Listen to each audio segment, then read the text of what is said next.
Hello, I'm Hunter, and this is the Emergency View. And I am a medical assistant in a primary care setting, and today I have a special guest. I'm Jessica. I'm a nurse practitioner. Have been a nurse practitioner since 2018 and a nurse prior to that since 2006.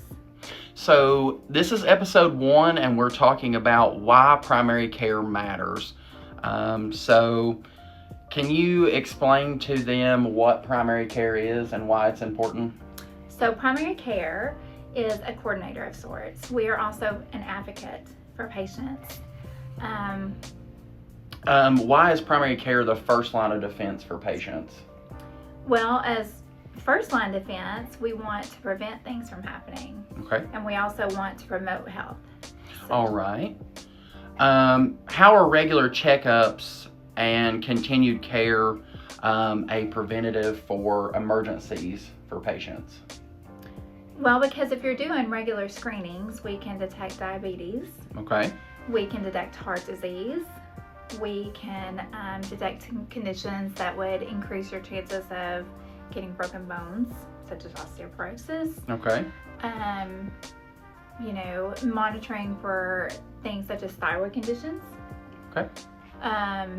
Monitoring your blood counts regularly can, detect even things such as leukemia. Okay.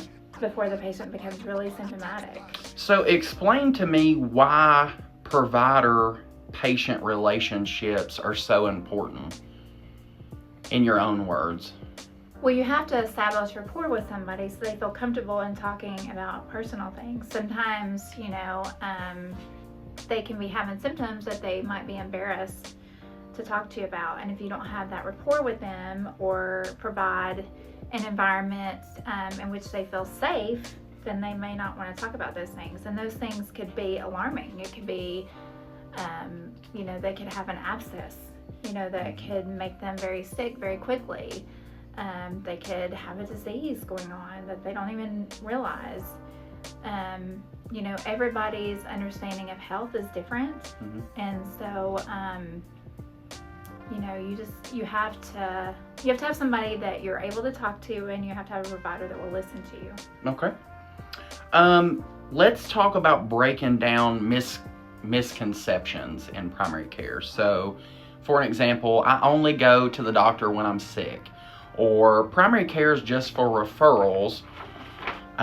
What's your take on that and why? Well, we want you to come to us if you're not sick, because that way, like we talked about, regular screenings, the heart disease, we want to come to you before those things happen.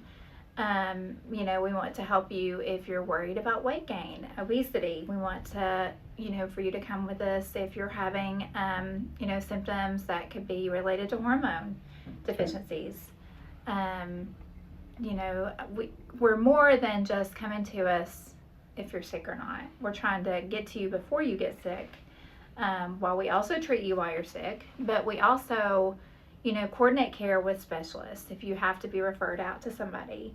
When I say we advocate for you, if you go and try to do things on your own, sometimes it takes longer. Mm-hmm.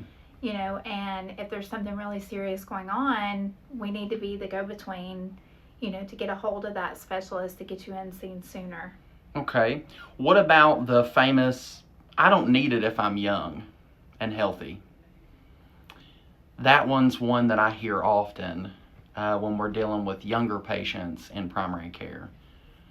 They're not concerned about further testing rather than just getting a simple blood draw and then going home, or a physical.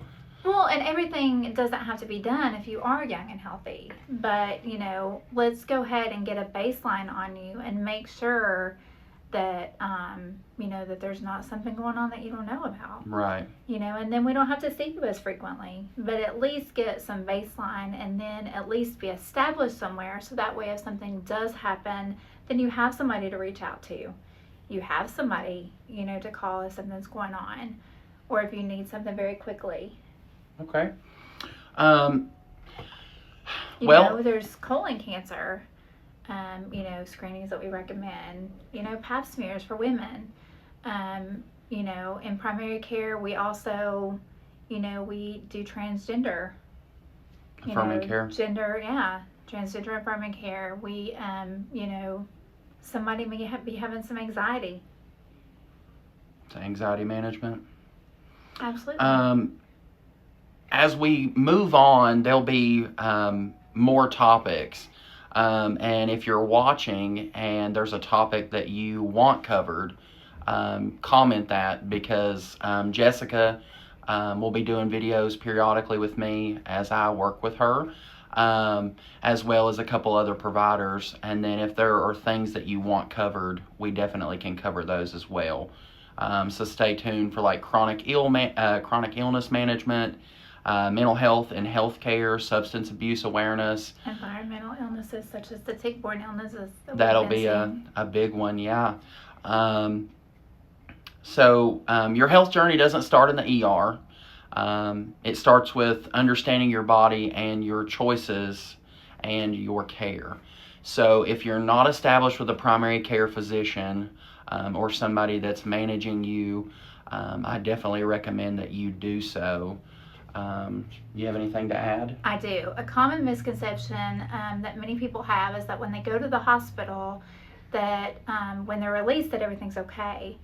And while the hospital may have fixed that one thing that you went in there for, or two things, there may have been other conditions that they identified, or there may have been another finding done on imaging that they are not treating you for, because their goal is for that to be treated as outpatient.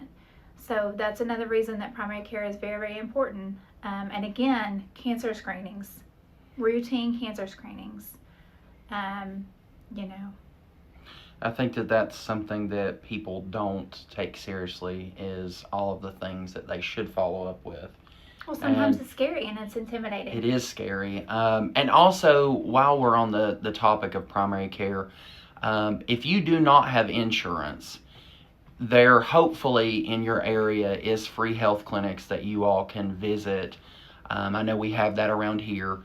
And if you don't have insurance and you need insurance, definitely reach out to somebody in your area on how you can do so, because there is a way for you, hopefully, to be seen so that you're not, declining more if you do have something going on. And don't let that stop you, because several primary care offices still may work out something for you that you can be seen without insurance. We do that for our patients.